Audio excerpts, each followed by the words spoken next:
Hello and welcome to the X-Files Revisited. Today we're going to be looking at Eve, episode 11 of season 1. Eve follows the agents as they search for two missing girls who both disappeared after the identical murders of their fathers. Now, if you've ever been on the fence for having your own kids, this episode may make you jump off. The episode begins in Greenwich, Connecticut. A couple joggers stop when they notice a little girl named Tina out all on her own. They ask her where her father is and she tells them he's out back as he needed some time to himself. The joggers head back and find the father sitting on the swing set. Hey Joel, swing set's supposed to be for your daughter, not for you. I'll call 911. And I think based off those marks on his neck, we all know exactly what happened here. Police are baffled. We think we're dealing with a supernatural being, most likely a mummy. We're at FBI headquarters and our agents are going over the death of the father who lost quite a bit of blood. That's over 4 liters of blood. Could say the man was running on empty. The father was only away from Tina for 10 minutes and she has no recollection of what happened. Scully brings up the marks on the neck and Mulder asks if she's ever heard of cattle mutilations. Are you at all familiar with the phenomenon of cattle mutilations? He briefly goes over what they are: draining of the blood, removal of organs, and all done without any blood left around the scene. But apparently this is the first time it's ever happened to a human. Scully notes there was no struggle, so how could he just sit through a bloodletting? The ME found traces of digitalis. That's a South American plant that can be used as a paralytic drug. But we get to the real reason Mulder is interested in this case. These X-Files indicate this is a UFO-related phenomena. Of course! Scully then asks him why aliens would travel to Earth just to play doctor on cattle. For the same reason, we cut up frogs and monkeys. At the Fairfield County Social Services Hostel, the agents arrive to speak to young Tina. They peek in on her through a large window on her door like they're Michael Myers or something. They begin to ask her some questions and she's a little on the quiet side. Did you ever see any strangers with your daddy at home? Mulder turns the conversation to what happened in the backyard and Tina says something rather triggering for Mulder. The men from the clouds. They were after my dad. Mulder. The look on his face always kills me because he's all in at this point. It's aliens, just end of story. It cannot be anything else. Scully then calls him over and informs him there was another death. We then get a quick shot of the opening to Full House.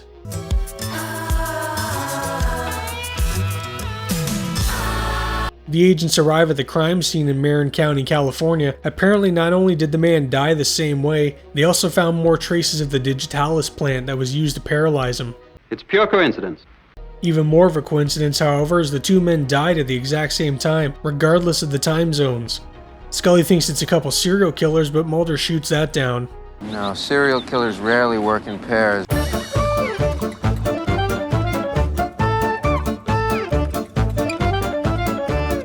Scully informs Mulder that regardless, it's not aliens, but I'm not so sure Mulder agrees with her. Later that night we're back with Tina when she notices someone or something at her door. She props up a chair against the door and then hides under her bed when someone just comes bursting into the room. Tina tries to make a run for it, but this little lady isn't making it far. A woman comes in the room looking for Tina, but she's long gone. Tina? Tina? Tina? The agents arrive the following day to speak with the little girl of the second murdered father. Scully tells Mulder about Tina's disappearance, citing she thinks someone might be worried Tina remembers too much. Looks like someone was afraid she might remember too much. Someone or something, Scully. The agents knock on the door and... wait a minute. Tina? No. I'm seeing double here. 4 crusties. Alright, so there's 2 of these little girls, whose fathers both just happen to die the exact same way. Little Cindy is enjoying some Eek the cat, and the agents are just utterly confused as to what's going on. Her mother comes in and they start asking her questions, which she finds to be pretty insulting. Was Cindy adopted? No. Scully shows the mother a picture of Tina, which shocks and confuses her, as she looks identical to her own daughter. She tells the agent she had tried to get pregnant for years and had to use in vitro fertilization. At which clinic? Luther State Center, down in San Francisco. So our agents are headed to the clinic as something weird is going on. Mulder, however, suspects that someone is going to come for Cindy as well, so he pulls the car around the corner and waits while Scully heads to the clinic alone. Scully is at the Luther Stapes Center and is speaking to Dr. Katz. He's reluctant to give up information on the patients, but it doesn't take Scully very much to get him to open up. Both the Simmons are dead, and their daughter has been kidnapped. I'd say any information you have that could help would override your policy. Well, it turns out a Dr. Sally Kendrick had seen Tina and Cindy's mothers, but was later fired when suspected of conducting eugenics experiments. And I fired her. Dr. Kendrick disappeared. Scully's back with Mulder at the motel and gives him info on Kendrick. The phone rings and there's no one on the line, but for some reason Mulder suddenly wants to be alone, and I think I detect a hint of jealousy from Scully. Do you have a girl coming over? What's a girl? She's crazy jealous. Mulder heads to a pier and I'm assuming he's looking for a lady of the night, but no, just our boy Deep Throat. Are you certain she hasn't followed you? Yes. He asks Mulder if he's ever brought up the Litchfield experiment. Basically, during the Cold War, the top scientists, athletes, etc. were crossbred in order to create a de facto super soldier. The agents arrive at the Whitting Institute for the Criminally Insane, giving clearance by Deep Throat himself. Agents Mulder and Scully here to see Eve 6. I would swallow my pride. The agents are led through the Institute, and it's not terrifying at all. The agents are brought to Eve's holding cell where they're led inside, and well, look who it is. I paid too much attention to a guard. Bit into his eyeball. Well, she seems well adjusted. She claims to be the only Eve left as Eve 7 and 8 escaped, and they're all prone to self-termination. Scully asks her if she's Sally Kendrick, and well... She is me and I am her, and we are all together. The Eves all have heightened strength, intelligence, and as Mulder points out, Heightened psychosis. Eve 6 tells the agents if they don't believe her to check the family photo on the wall then. My God. It's the girls. Mulder comes to the realization that Sally Kendrick was using the clinic and the Litchfield experiments to clone herself. We're back with Cindy, who's saying a little prayer before bed. Mulder and Scully are outside staking out her home, and Mulder believes the other Eves had escaped to be responsible for the murders. It seems the two remaining Eves are doing away with the parents in order to keep Tina and Cindy in the family. Cindy gets up out of the bed and stares out the window at the agents, and it's kinda creepy. A light turns on in the young girl's closet as a shadowy figure grabs her. The agents rush out of their car with Mulder taking the back of the house. Scully is knocked down with a tiny little shove that somehow knocks her out cold. Eve forgets how doors work and she runs right through the glass. FBI! Mulder pulls his gun on her, but she takes hers out and aims it at Cindy and tells Mulder to lower his. Mulder chases after, and lucky for him, Eve has the aim of a stormtrooper. Only Imperial stormtroopers are so precise.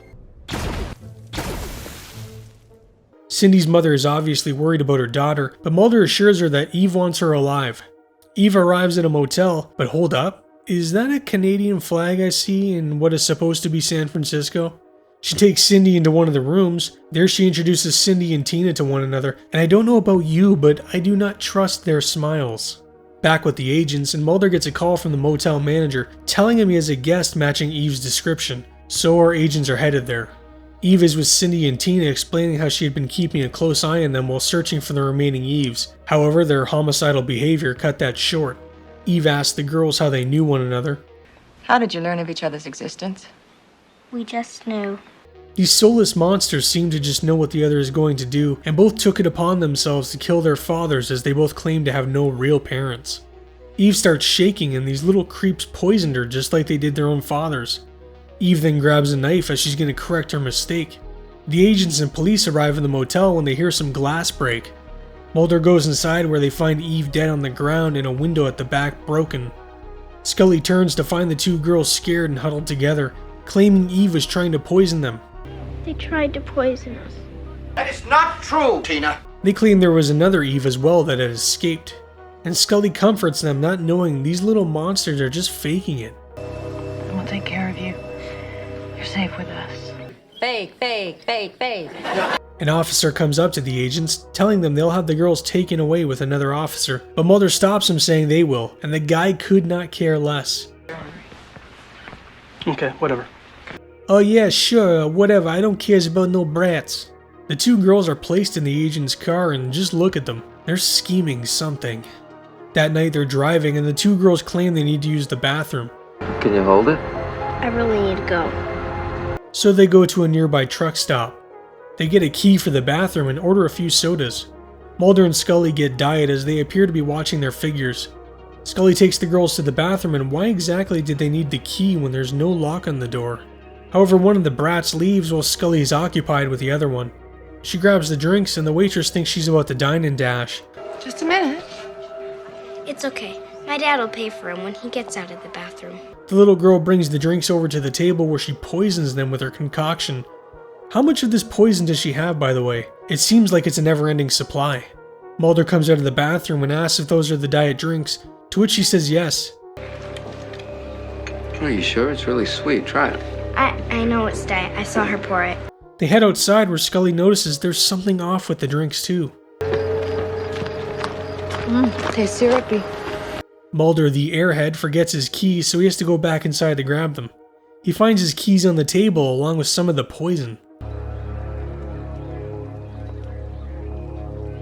And why does this man taste it? This won't be the first or last time that Mulder tastes some random substance he finds either. A light bulb finally goes off in his head, and now he knows it's the girls that are doing all of this. Mulder rushes outside and yells Scully's name. He walks over to her telling her he wants to open her door for her, and she gives him a look like, since when? He knocks the drink out of her hand and tells her it's the girls. They poisoned the drinks. It's them. They poisoned it. Let's just get them in the car. The agents turn and the girls are gone. Then Scully throws out a line of dialogue so we know they're fine. We didn't drink enough to make us sick. The agents now have to search all the trucks in the lot for these little demons. Mulder finds the girls and grabs them, but in all the commotion a truck driver comes out with a rifle, and oh yeah, this guy is definitely Canadian. Now let the girls go. Get in the truck, girls. The little girls run away and suddenly a school bus drives off. The agents run back inside the diner asking the waitress if she'd seen the little girls. There's a bunch of school kids just left on that bus. Now what time is it, and why is there a school bus full of kids at a truck stop? Is this bus being driven by Freddy Krueger? The agents get inside their car and drive off after the bus. Oh, but it was a trick, and the girls were in a boat hiding under a tarp. But aha! Mulder is the king of trickery and pops up from behind the girls. We didn't do anything wrong. We're just little girls. It's the last thing you are. Goddamn right. Also, this one is trying so hard not to laugh. The agents meet with Cindy's mother, who completely disavows her daughter, burning her photo in the fireplace. I mean, she wasn't really her daughter anyways. Back at the mental asylum as Eve 6 is all happy now that Tina and Cindy are there. A doctor checks in to see the girls and oh, it's actually Eve 8. Shocking. Who the little creeps apparently were waiting for. How did you know I'd come for you? We just knew. We just knew. Did no one in this facility not realize this woman looks exactly like one of their patients already and not think to themselves, there's something weird going on here? Eve is a fun episode that starts with Mulder's normal shenanigans of UFOs and extraterrestrials and then delves into psychotic, murderous little girls. It gets a little talky here and there, but overall it moves at a quick pace. I never feel bored watching this one, and it's fun guessing what's actually going on when it's your first time viewing. I'm sure this episode made some people out there second guess whether having children was for them at all. And as a Mulder and Scully shipper, it's always fun seeing these two act almost like a couple. Eve currently has a very respectable 8.1 on IMDb, which is pretty high for their standards. The X-Files magazine once described Eve as one of the twistiest, scariest, and smartest stories of the first series. The little girls in the episode were named after the wives of writers Glenn Morgan and James Wong, and I would love to know how they felt about their names being used for homicidal psychotic preteens. The rock group Eve 6 took their name from this episode, as the drummer was impressed with the character Eve 6's dialogue about biting someone's eyeball. This episode was initially created by a freelance writing duo Kenneth Biller and Chris Brancato.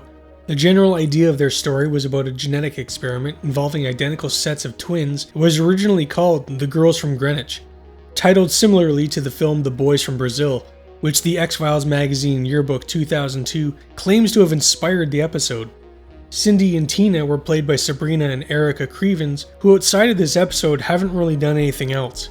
They are, however, the younger sisters of YouTuber Tati Westbrook, also known as Glam Life Guru, who has a massive 8.38 million subscriber base and apparently has some controversies that I am not about to rabbit hole myself into. Harriet Sansom Harris played the role of Dr. Sally Kendrick, along with all the other Eves. She has had a long career as a character actor in shows and movies such as Law & Order, Frasier, Memento, and one of her most recent outings being killed by Man-Thing in the Marvel TV special Werewolf by Night. Eve is a very solid episode with some creepy moments. I mean, who doesn't think little kids can be creepy at times? If you're newer to the series, I can definitely recommend checking this one out. Let me know down in the comments your thoughts on this episode, as I love hearing what you have to say. Thank you all for watching, and stay spooky. They come in the night. The men from the clouds, they were after me. To take their victims. This is a UFO-related phenomenon. We've seen this in abduction cases. And nothing on this earth This is not your daughter. can stop them. FBI! The X-Files, Friday at 9, 8 Central. Don't watch it alone.